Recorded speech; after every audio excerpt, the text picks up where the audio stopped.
Olá, pessoal! Sejam bem-vindos a mais um podcast do Trabalho e Previdência em Pauta. Hoje nós vamos falar sobre um tema muito relevante para o trabalhador brasileiro. Vamos falar da precarização na Justiça do Trabalho, mais especificamente na precarização nos contratos trabalhistas que esses trabalhadores se encontram. E hoje, aqui conosco, se encontra a doutora Yara Souza. Seja bem-vinda, doutora Yara. Obrigada por estar aqui conosco hoje. E quando eu lhe fiz esse convite, a senhora me trouxe esse tema muito interessante, né, que mostra o contexto histórico do nosso país e como o nosso país se encontra atualmente na questão dos direitos trabalhistas, no que diz a flexibilização das leis trabalhistas. Doutora Yara, seja muito bem-vinda. Muito obrigada por estar aqui conosco. Obrigada, doutora Veisma. É um prazer imenso estar aqui, podendo contribuir, né, com esse tema que é tão relevante, que é a precarização da legislação trabalhista. Nós temos visto atualmente muitas brigas aí, muitas vertentes que têm se levantado contra as leis que protegem o trabalhador, e a gente tem aí a intenção é muito boa, né?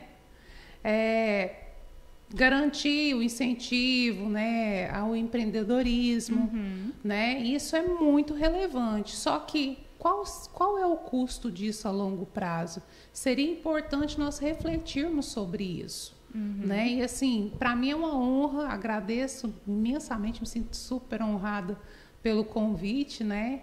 E é um prazer imenso poder contribuir para esse tema que é tão relevante para nós. Obrigada, doutora Yara. Então, pessoal, aqui nós temos uma advogada trabalhista atuante no direito do trabalho há muitos anos.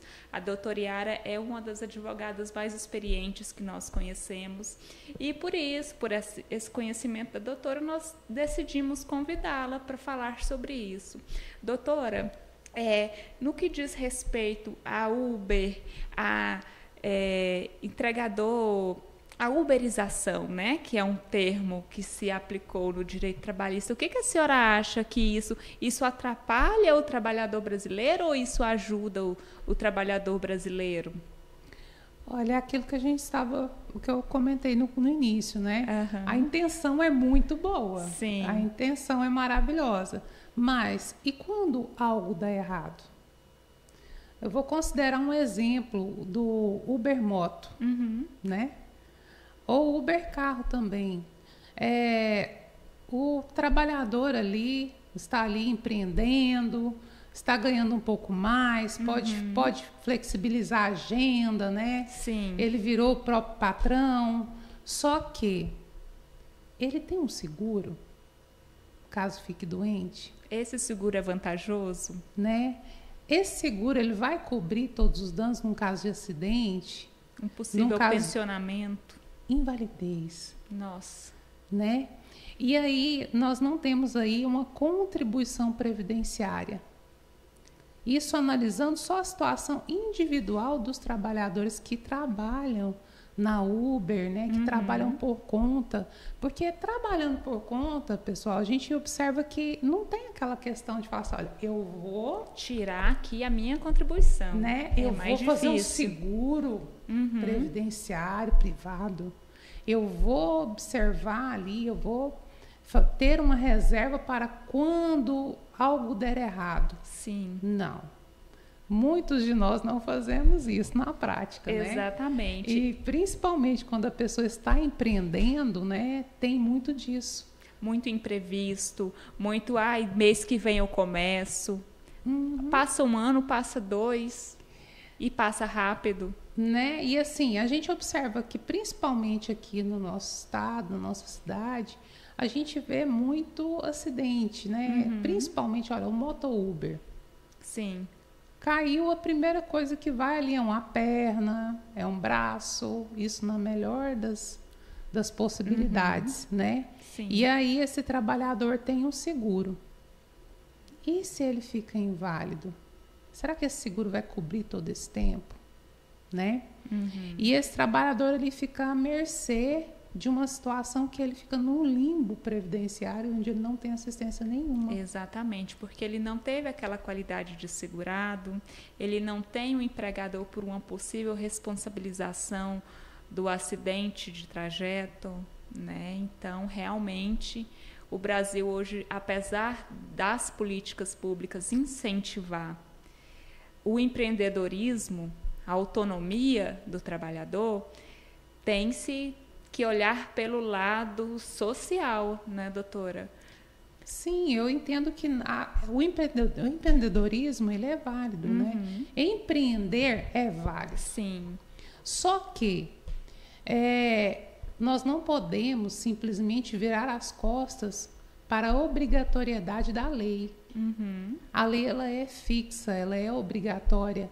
E nós temos visto pessoas pegarem carona nesse empreendedorismo que tem se pregado, né, nesse liberalismo, né, de uma forma equivocada e às vezes danosa. Porque muitos empresários, como não querem pagar, né, os encargos trabalhistas, sim, reduzir custos e aumentar lucro, eles acabam eliminando o vínculo empregatício com uma suposta pejotização. Exato. E com isso, nós vemos aí que o trabalhador ele faz hora extra, né? Tem a habitualidade. Tem habitualidade. Ele acaba tendo um vínculo empregatício sem nenhum ônus para o empregador. Isso é ótimo, né? Para o empresário. Perfeito. Sim. Mas e esse trabalhador que deixa de receber direitos constitucionais já garantidos? Exato. Como a hora extra, né? Como um FGTS, como o direito à previdência, o acesso à previdência, né? Porque não vai estar contribuindo. Exato. E muitos desses trabalhadores que são pejotizados, sim, né? Eles não têm esse apoio, eles não têm essa orientação. Olha, a empresa chega e fala assim, não, eu quero contratar. Sim. Você vai lá, faz um MEI, só que não explica para o trabalhador que com esse MEI ele tem que recolher previdência, ele tem que emitir nota, ele tem que pagar os impostos para que ele esteja segurado pela Previdência Social e ainda assim ele perde FGTS, ele perde hora extra, ele perde férias, 13º salário. E isso não é explicado para o trabalhador.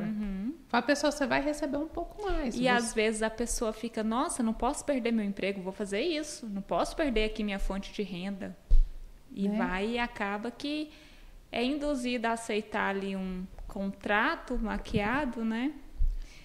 E acaba se prejudicando. E tem-se, doutora, muito, a gente vê muito, principalmente no estado de Goiás, a questão da pejotização para hipersuficientes, que é aquele empregado que ganha mais, que eu acredito que a lei deve valer para ele também, mas na verdade tem-se digamos assim, tapa os olhos, a lei tapa os olhos para essas pessoas e permite, com o pretexto de que não, esse trabalhador aqui, ele ganha bem, então ele pode ser PJ. E isso é triste, assim, do ponto de vista sociológico, econômico, social, do ponto de vista social mesmo.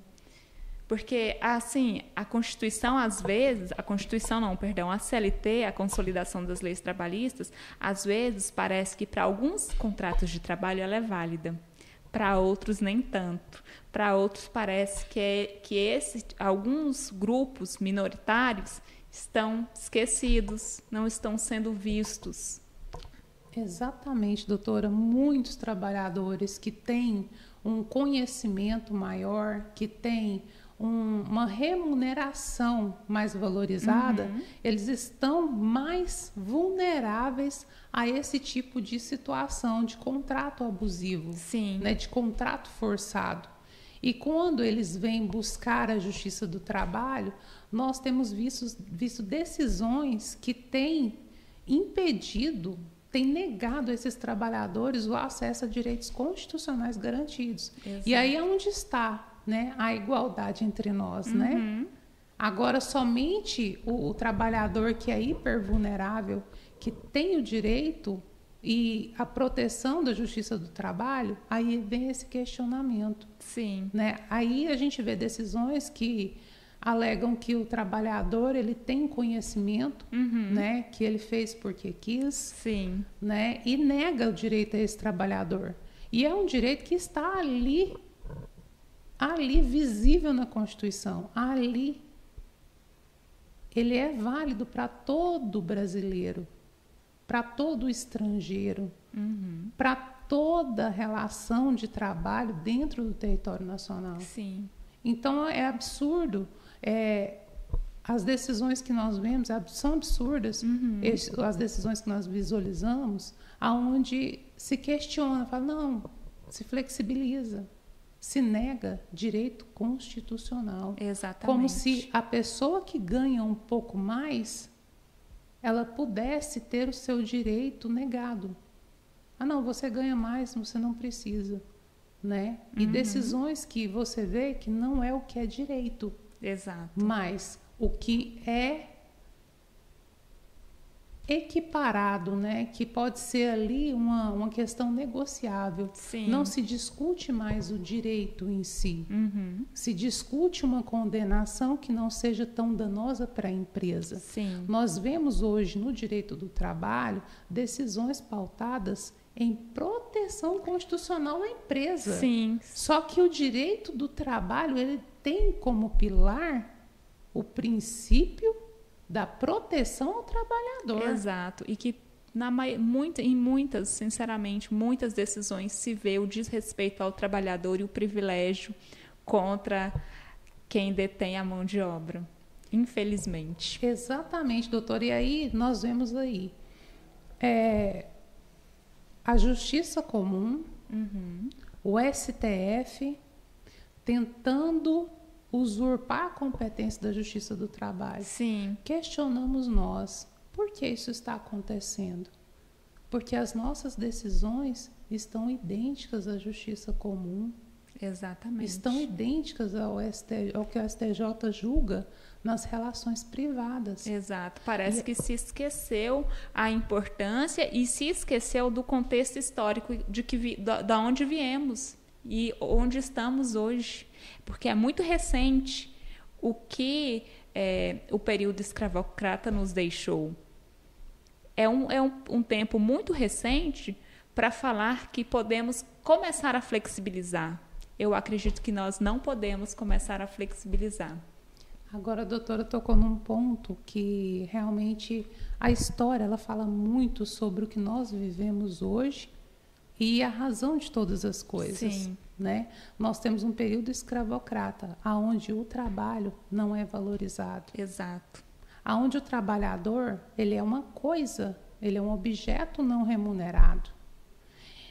Então, com base nisso, ainda temos a carga de sermos um país que foi colônia de exploração. E aí nós vemos pessoas aí, políticos, levantando uma bandeira de liberalismo, de capitalismo, tal como os Estados Unidos, que é um país capitalista que foi uma colônia onde as pessoas foram para lá para sobreviver, para fazer de lá um lar. Sim. Diferente de nós, que fomos colonizados, e este país ele foi criado para gerar riqueza para a Europa, para Portugal, né? Onde nós vimos aí os nossos bens sendo levados para enriquecer a Europa. Ninguém tinha intenção de fazer o Brasil crescer. Não. E aí nós temos aí uma independência, nós temos aí uma revolução industrial mundial e nós temos um país que não tem iniciativa liberal para desenvolvimento. E aí nós temos aí a Era Vargas, né? Aonde surgiram, né, as políticas sociais, aonde começou a se engatilhar, aonde a gente começou a observar, a vislumbrar o direito do trabalho. Começou uma valorização da mão de obra. Sim, uma preocupação com o bem-estar do trabalhador. Sim, uma preocupação, porque o trabalhador, com a era industrial, começou-se a surgir, né, as indústrias, e essas indústrias não tinham nenhuma política de proteção ao trabalhador, não se tinha uma jornada estipulada, não se tinha proteção para as mães trabalhadoras, não se tinha proteção contra trabalho escravo e trabalho infantil. Então, tudo isso começou a ser criado, a ser visualizado, e aí as empresas começaram a ser penalizadas pela lei. E com isso, políticas sociais foram criadas para se proteger o trabalhador. Sim. Aí nós vemos aí FGTS, nós seguimos ali para a Constituição de 88, nós já temos aí o FGTS, nós já temos aí uma evolução, nós temos ali a Previdência Social que foi criada ali na era Vargas, ali iniciando ali. Então, as políticas começaram a surgir, e com essas políticas o nosso país conseguiu oferir uma renda para que esse país pudesse virar um canteiro de obras. Sim. E foi isso que aconteceu na era Vargas. O Brasil começou a virar um canteiro de obras. E por que disso? De onde veio esse dinheiro?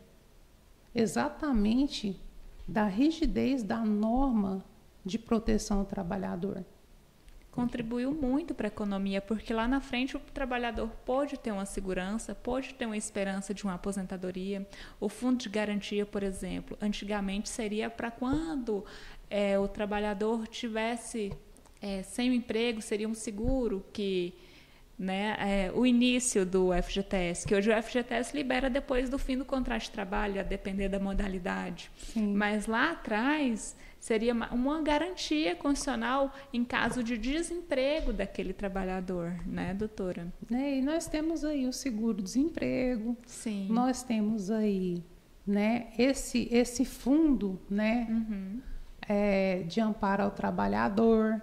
Nós temos aí políticas que são sustentadas, Sim. pela obrigatoriedade, de contribuição das empresas para a proteção ao trabalhador. Nós temos aí o SESI, nós temos aí, além da Previdência Social, aí nós vemos essa Previdência alcançar também os hipervulneráveis. Sim. Nós temos aí um LOAS, nós temos uma política que abraça as pessoas de uma forma humana. E o Brasil precisa disso? Com certeza. E o Brasil não foi criado para ser empreendedor. Ele está começando a engatinhar nisso. Eu acredito, sim, que nós devemos ter flexibilizações, mas não agora, quando o nosso país não tem empreendedores, onde tecnologia não é o nosso forte ainda.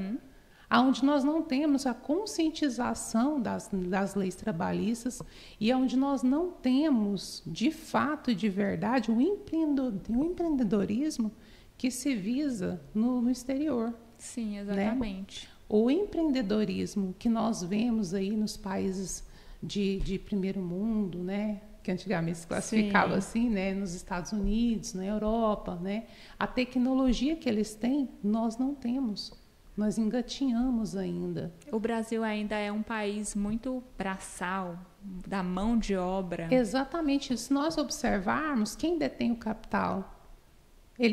As pessoas que detêm o capital investem mesmo em tecnologia, em inovação.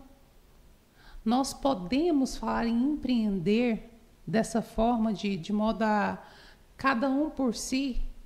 Não. Por quê? Porque a maioria dos nossos trabalhadores são braçais. Exatamente. Eles necessitam dessa assistência. E o nosso país, ele tem crescido com essas políticas sociais.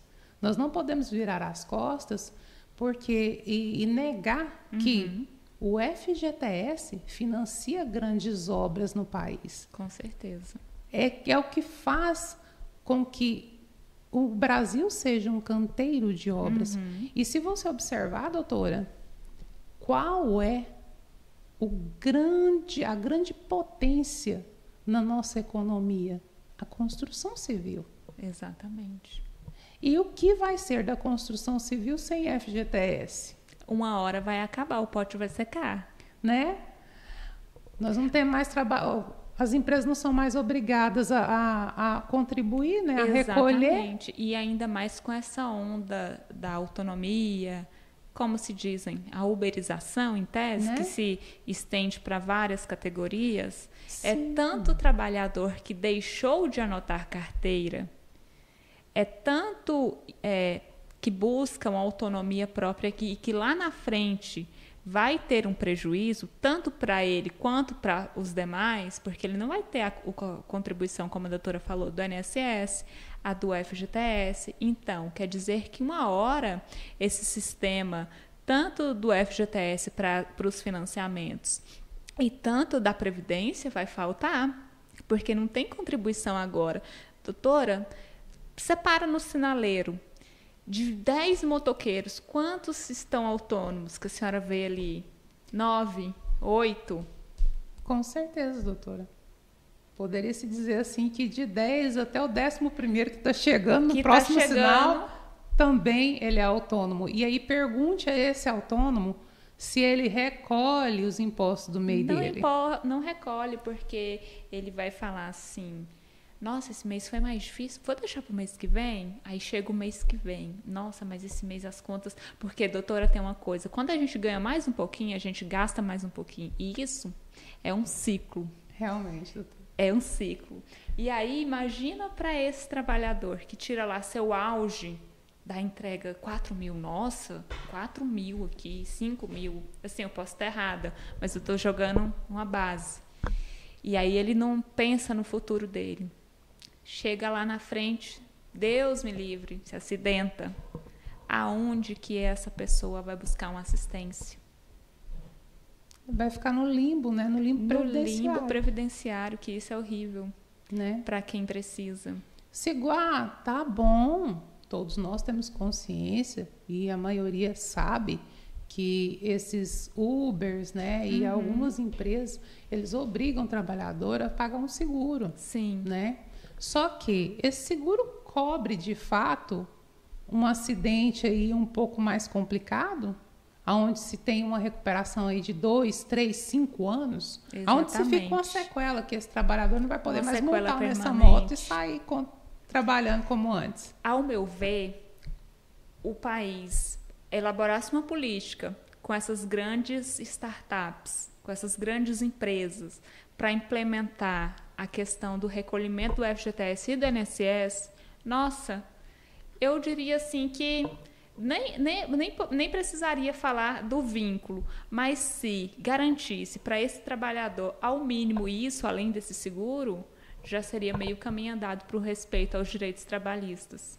Doutora, eu já sou um pouco mais radical. Sim, eu já parto do pressuposto de que o trabalhador ele tem que receber integralmente o que a Constituição garante. Sim. E nós observando essas políticas e o que nós temos visto aí de reflexo aí nos tribunais, né? Trabalhador que trabalha 16 horas por dia e sofreu um acidente em decorrência do cansaço e não recebeu R$1 de hora extra. A hora dele é o mesmo preço. É o mesmo preço. Né? E aí a gente tem aí um acidente de trajeto que não tem responsabilização dessa empresa. Né? E o efeito dominó, né? Esse trabalhador, ele vai seguir uma jornada extremamente exaustiva. Porque quanto mais ele fizer, mais ele vai ganhar um pouco. E as férias que ele não vai receber? Não vai ter. Ele não vai ter. Vai chegar uma hora que ele vai ter um esgotamento mental, psíquico, que é uma das maiores causas de afastamento hoje no Brasil. Da vida, né? Os burnouts da vida. Ou então, como a doutora mesmo disse, um acidente aí pelo cansaço distrai ali no trânsito e o pior acontece.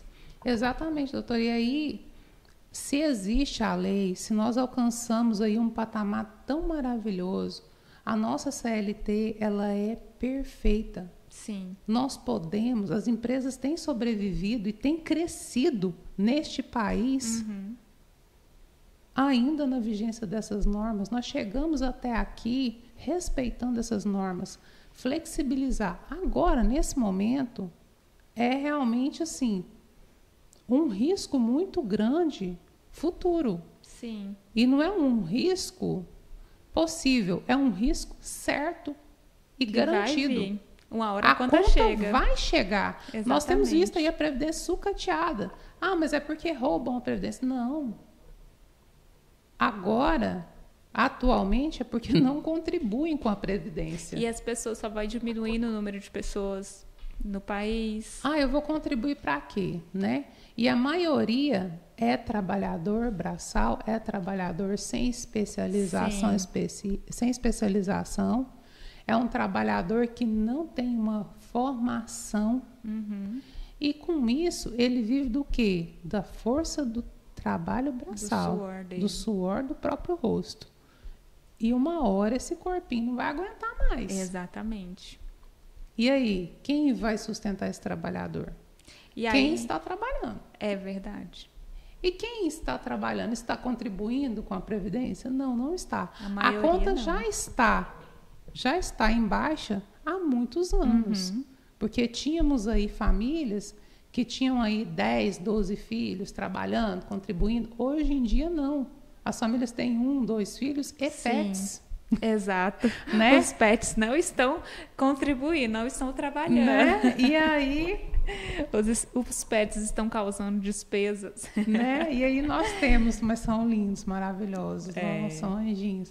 E nós temos ainda, né, o envelhecimento do nosso país. Sim. Nós temos um país que acolhe todos, e nós temos acolhido os nossos vizinhos venezuelanos. Sim. Nós temos acolhido os cubanos, nós temos acolhido tantas outras pessoas que escolheram o Brasil para ser um lar. E nós temos acolhido também dentro das políticas assistenciais, né? Dentro de benefícios previdenciários como o LOAS. E aí, quem vai sustentar tudo isso? Exatamente. Quem que vai manter a máquina girando? O pessoal só vai saindo, só vai ficando autônomo, só vai se desvencilhando do que estava programado, e o que estava programado estava dando certo, vai chegar uma hora que começa a dar errado. Exatamente, doutora. Esse ponto de vista da doutora realmente é muito interessante. E reforça quanto isso traz desigualdade para o brasileiro. Essa tal flexibilização, na verdade, tira mais ainda do trabalhador. Tira mais ainda. E para quê? Para favorecer, como sempre, quem detém o capital. Que são pouquíssimas pessoas. Exatamente. Né? É um percentual mínimo. Então, para favorecer uma elite, se sacrifica todo o país. Exatamente. E com isso... E ainda mais em um país que é ranking em afastamento por doenças psiquiátricas, em afastamento por acidentes, em afastamento por doença decorrente de relação de trabalho. E aí não tem pessoas contribuindo o suficiente? Doutora, só uma pergunta. Diante de todo esse cenário e dessa estatística apresentada, sim, é o momento de falar em flexibilização de norma trabalhista? Exatamente. Pergunto eu, é o momento?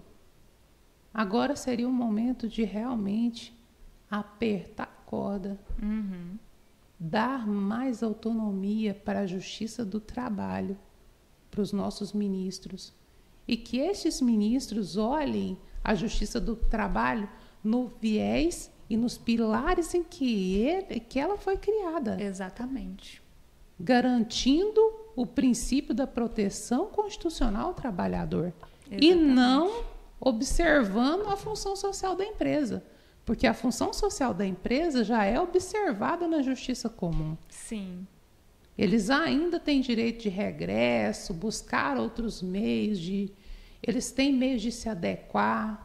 Né? Doutora, a doutora falou uma coisa e me veio à mente uma decisão. Eu sempre falo aqui de alguma decisão que veio, aí eu venho e ponho minha opinião. Doutora, recentemente, uma grande empresa, não posso citar nomes, é claro, uma grande empresa aqui, goiana, a pessoa ia trabalhar entregando os produtos da empresa, né?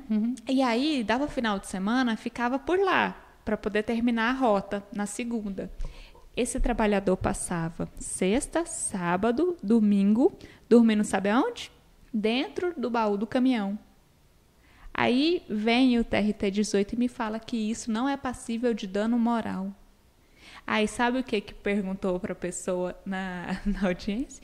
E aí, fulano, é agradável dormir no baú do caminhão? Pelo amor de Deus, da onde que se é agradável dormir dentro de um caminhão de lata? Passar o final de semana com R$20 para diária. Doutora, onde se acha abrigo por R$20 para tomar banho? E aí nós estamos aí levantando uma bandeira de crescimento do país, de liberalismo, de flexibilização da norma. Aí veio o recurso para o segundo grau. Sabe qual que foi a tese do desembargador? Porque se exigisse diferente da empresa, não traria meios da continuidade da atividade.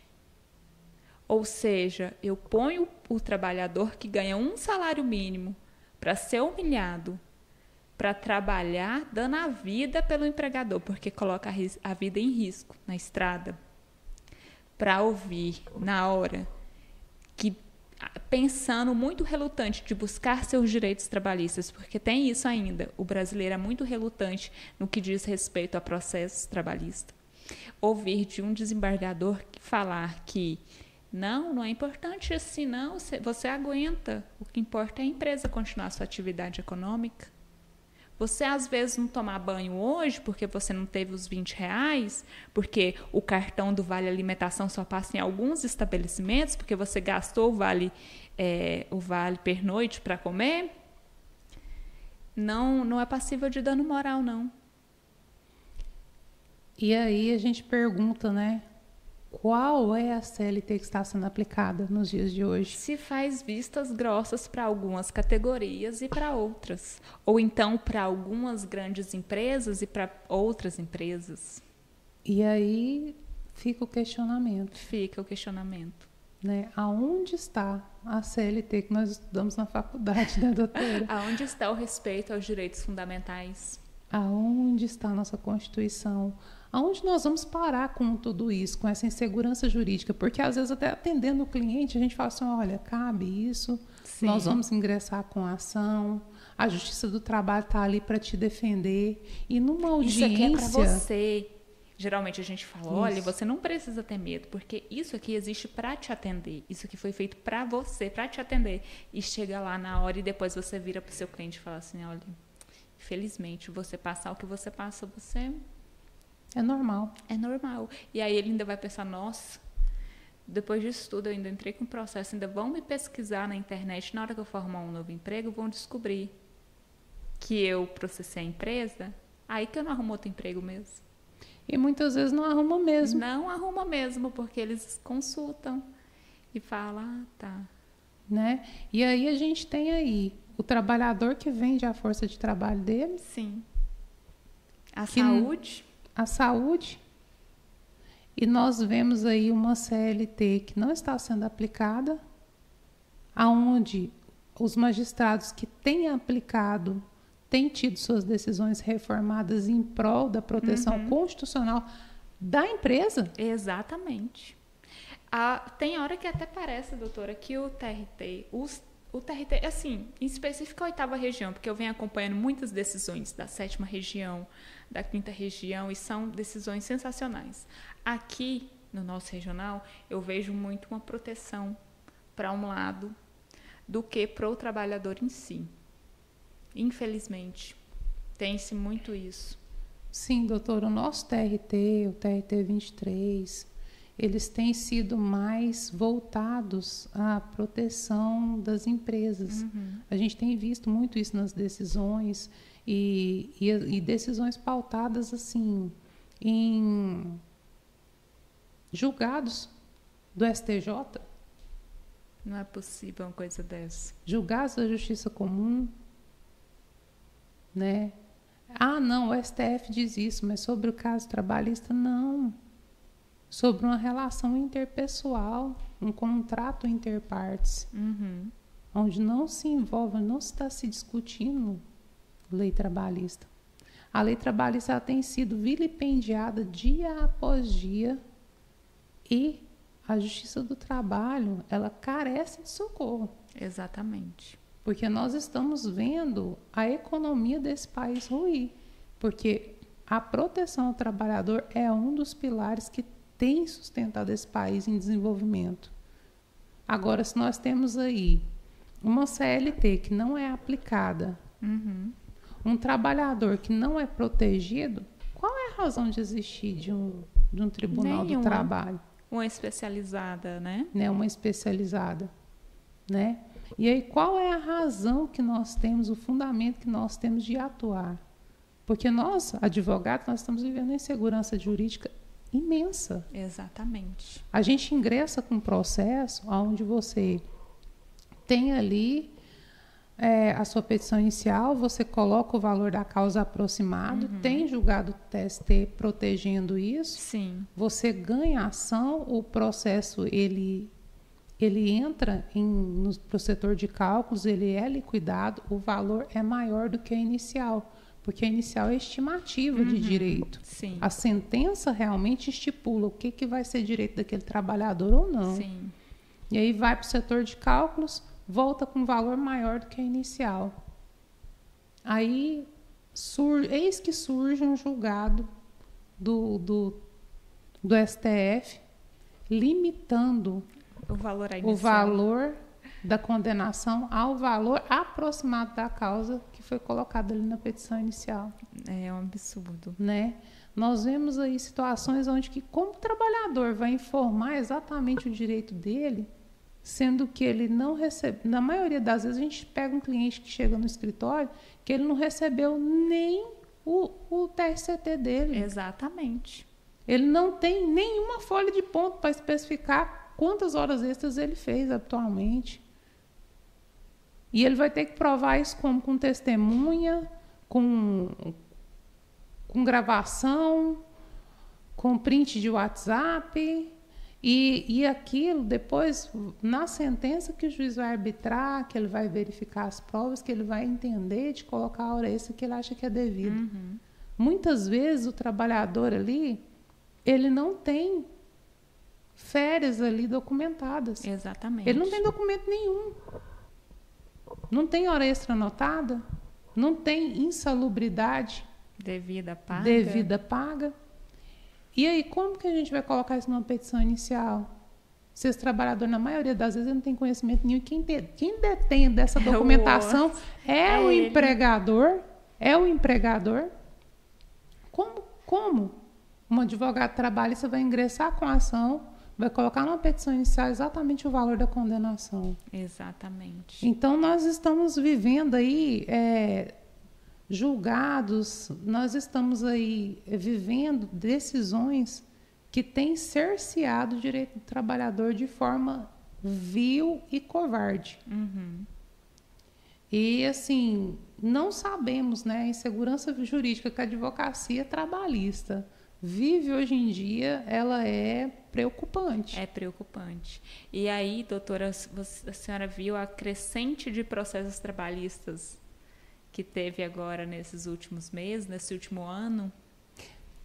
Doutora, aí tem magistrado que entende de uma forma, tem colega advogado que entende de uma forma, cada um entende como convém, né, e como acha que é, mas a gente que está aqui por baixo, que atende o cliente, que vê a realidade de uma empresa, sim, que sabe como é que funciona, porque eu advogo para reclamante e para reclamada, né?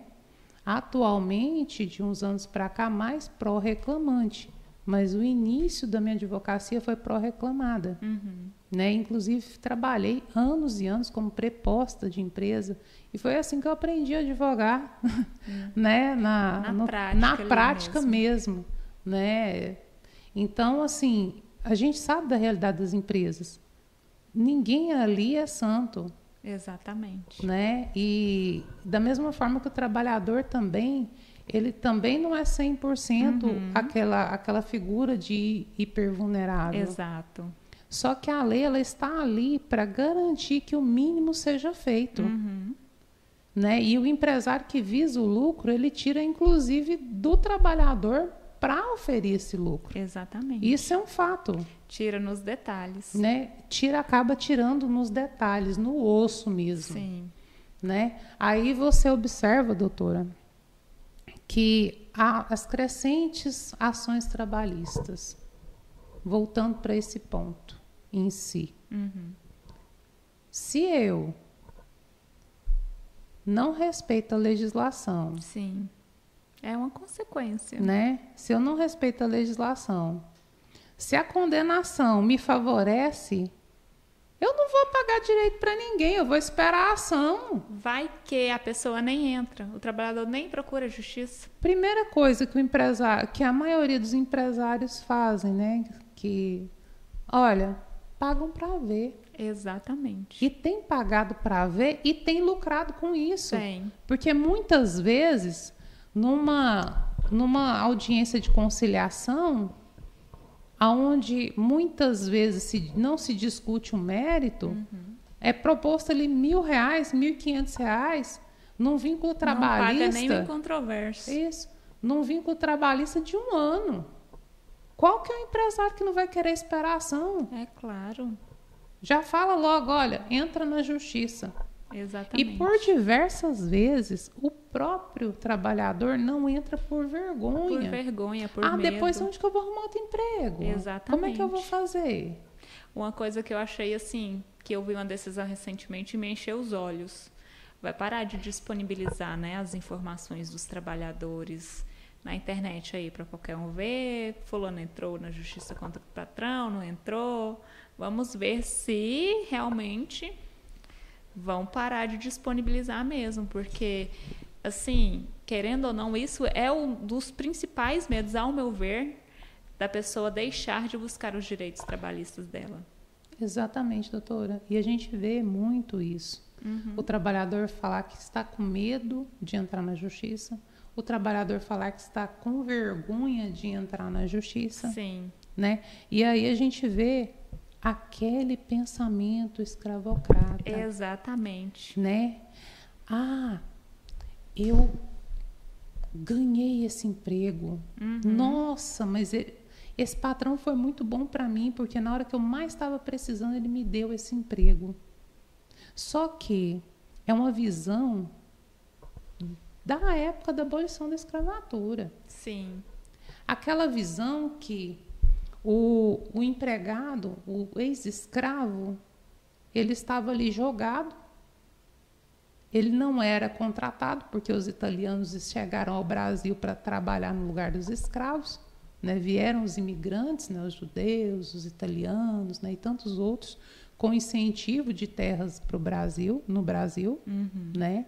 E aí começou essa miscigenação ainda maior, né, no nosso país. E o negro, ele não tinha direito a um emprego, né? Ele não tinha direito a terras, ele não tinha direito a prosperar. E com isso, quando alguém dava um emprego por migalhas, ele se sentia grato. Sim. Porque ainda assim, depois da abolição da escravatura, se instituiu o crime de vadiagem. Né? O Código Penal é o crime de vadiagem. Então, a pessoa não tinha um emprego, não tinha direito a uma remuneração, os imigrantes tomaram o lugar deles. Exato. Né? E eles não podiam mendigar na rua, senão eram presos. Aí se criou essa cultura. Nossa, como eu sou grata por essa pessoa ter me dado um emprego. E, na verdade, ele está ali massacrando, está arrancando a última gota. Aí, de onde vem o lucro? O trabalhador vende a sua força de trabalho. O empresário compra essa força de trabalho. Quando nós vamos no supermercado e compramos 1 litro de leite, doutora, faltou 25 centavos. Você não leva. Você não leva. Você não leva. Agora, se faltou meia hora de hora extra, o empresário acha ruim pagar. Exatamente. Mas é o quê? É o trabalhador vendendo a sua força de trabalho. Ah, não, rapaz, mas eu tô te dando esse emprego aqui, é o salário que você ganha. Muita gente queria estar no seu lugar. Ah, você não pode vestir a camisa da empresa e trabalhar mais meia hora de graça? Exato. Com medo de, nossa, se eu não fizer, vai me demitir? Nossa, se eu não fizer, como é que eu vou fazer? Eu tenho que pagar meu aluguel? E é nesses detalhes onde a pessoa vai se entregando e vai se deixando e se anulando. Eu não vou entrar na justiça. Quantas vezes nós ouvimos, doutora? Sim. Eu não vou entrar na justiça porque depois eu não arrumo outro emprego. Exatamente. E aí você tem trabalhadores, igual eu tive uma reclamante que eu fiquei com muita pena. Ela já está na casa do 7.0, 70 anos, e trabalhou 28 anos numa empresa. Nossa. E o empregador não pagou nenhum mês de INSS para essa senhora e nem de FGTS. Meu Deus. Chegou, aí eu peguei esse processo naquela transição, né, da prescrição do FGTS, de 30 para 5 anos. Olha o prejuízo dessa senhora. Daí, nós temos também a questão, né, da flexibilização da norma, né? Sim. Ah, não, vou fazer um acordo, né? Ah, eu não tenho dinheiro, né? Aquela coisa, tudo mais. Não, vamos ajudar a empresa, vamos tentar compor um acordo e tudo mais. E muitas vezes se compõe acordo sem observar isso, sem observar a condição previdenciária do trabalhador. Nesse caso dessa cliente, a gente conseguiu resolver a questão previdenciária dela. Mas e tantos outros que negociam um vínculo aí de 6, 7, 8 anos, sem observar a contribuição previdenciária corretamente, sem observar a remuneração corretamente. E aí, lá na frente, chega a conta. Esse trabalhador, ele vendeu 7, 8 anos do produto dele, que é a sua força de trabalho. Exato. Que uma hora ela acaba, né? Ela Exatamente. E essa força de trabalho, ela vai se esgotar. E na hora que ele precisar ali de um sufoco, ele não Cadê tem. a contribuição previdenciária, doutora? Aonde está?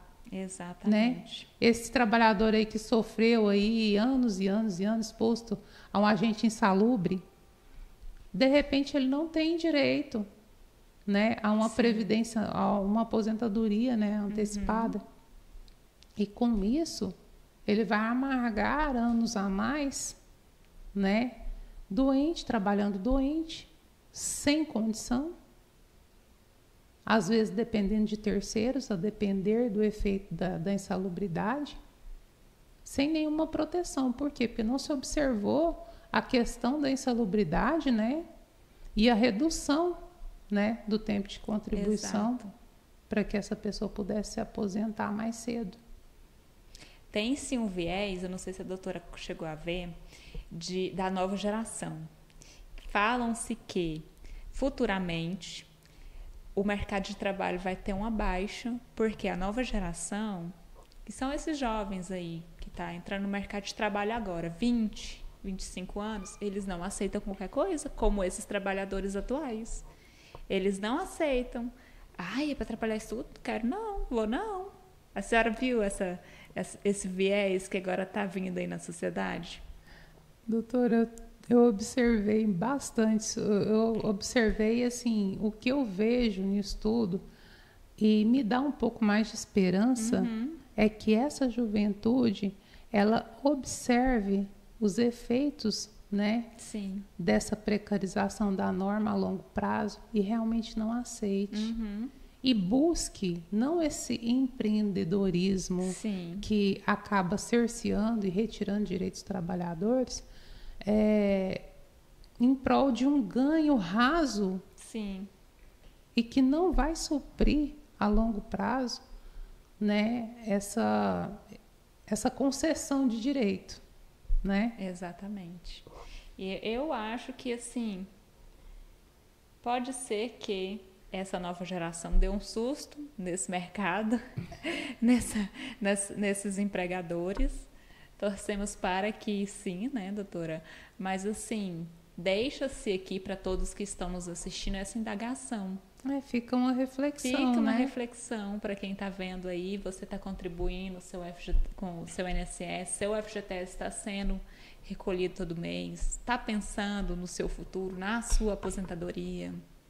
E o que o trabalhador tem de mais valioso é a sua força de trabalho, O produto que ele vende é ele mesmo. Exatamente. E muitas vezes a gente vê aí trabalhador falar assim, mas tem Deus para me dar depois, doutora. Eu não tenho coragem de entrar com ação, não, doutora. E aí mais na frente a gente vê esse trabalhador em dificuldade, porque ele está doente, porque está sem a proteção aí de um seguro-desemprego, né? Exatamente. É aquilo, doutora, realmente, uma hora a conta chega. Exatamente, doutora, isso é muito triste, né? Então, assim, triste. esperamos que essa reflexão ela possa estar no coração, né, e na mente de tantos outros e também chegar até as pessoas que resolvem, né, que decidem, né, no intuito de dar mais autonomia para a Justiça do Trabalho e também não negociar a norma já constituída. Exatamente, a norma já foi constituída, nós já temos aí, a nossa Constituição ela é rígida. Sim. Então a gente vê aí um assassinato à nossa Carta Magna todas as vezes que nós vamos para uma audiência trabalhista. Exatamente, que faz acordo e deixa de receber valor incontroverso, valor que não pode abrir mão. Exatamente. Valores doutora. Que não podem ser negociados. Gente, a gente tem muito papo, doutora, para muitos e muitos encontros. Exatamente. A gente pode ficar aqui falando que a gente tem muito assunto para falar, muito direito, muito alerta para quem está nos assistindo aí. E, doutora, hoje foi um podcast, um episódio extraordinário. Foi muito bom recebê-la aqui. Trouxe-nos muito conhecimento histórico, que é essencial para o brasileiro, conhecimento das leis trabalhistas para o trabalhador. Então, eu só tenho a agradecer a doutora em meu nome e em nome de todos que estão assistindo, porque com certeza, ao assistirem esse episódio de hoje, vai ter muito conhecimento dos seus direitos trabalhistas. Eu que agradeço, é uma honra, né, poder contribuir, né, poder falar um pouquinho, desabafar, né? Exatamente. Porque, na verdade, o que nós vemos hoje, né, foge totalmente ao que, de fato, tem que ser, né? Ideal, né? E a mudança, ela surge exatamente quando nós conhecemos o nosso direito. E quando nos impomos. Exatamente. Eu sei que eu tenho esse direito e eu não abro mão dele. É assim que as coisas começam a melhorar. Sim, não, a empresa não está recolhendo meu FGTS. Não, tem que entrar com rescisão indireta. Exatamente. Não, mas me demitiu sem justa causa, não pagou os meus direitos. Eu vou deixar quieto. Não. É aquele exemplo que eu dei sobre o supermercado, né? Sim. E a caixinha de leite. Exatamente. Se você for no supermercado e faltar 25 centavos, você não leva esse leite. Agora, por quê? O seu bem mais valioso, que é a sua força de trabalho, ela é negociada, você sai no prejuízo e ainda acha que está sendo errado de cobrar aquilo que é um direito. Exatamente. Né? Então, assim, fica essa reflexão para o trabalhador. Sim. É uma relação de negócio, não é uma relação de amizade, é um negócio. O trabalhador vende a sua força de trabalho, o empresário compra essa força de trabalho. Vejamos o que os nossos antepassados tiveram que passar para estarmos aqui onde estamos hoje, para conquistarmos o que conquistamos e deixar ao bel prazer, né? Isso aí, grandes empresários enriquecem e esses grandes empresários são uma pequena parte da nossa população. Exatamente. Em detrimento do sofrimento de todo o povo brasileiro, praticamente. Exatamente. Então, isso deve ser observado. O trabalhador ele precisa de ser protegido. Certo, doutora. Gratidão por a senhora estar aqui conosco. Agradeço. Estou sempre à disposição, doutora. É isso, então. Então, pessoal, esse foi mais um podcast, mais um episódio super interessante, em que a doutora Yara Souza trouxe aspectos interessantíssimos sobre a sociedade, sobre os direitos trabalhistas. Será que é interessante mesmo negociar o que é inegociável? Será que é interessante mesmo essa autonomia exacerbada que temos, que encontramos hoje na nossa sociedade? Então, pessoal, fique aqui, nos acompanhe, inscreva-se no nosso canal. Eu vou deixar aqui embaixo o card aparecendo. E é um prazer recebê-los. E pode deixar perguntas para a doutora Yara, que depois que eu vou enviar para ele, nós vamos marcar um outro episódio para a gente responder as perguntas. Com certeza, vou responder a todas as perguntas, doutora. Tá certo. Então, pessoal, até mais. Obrigada por nos acompanhar.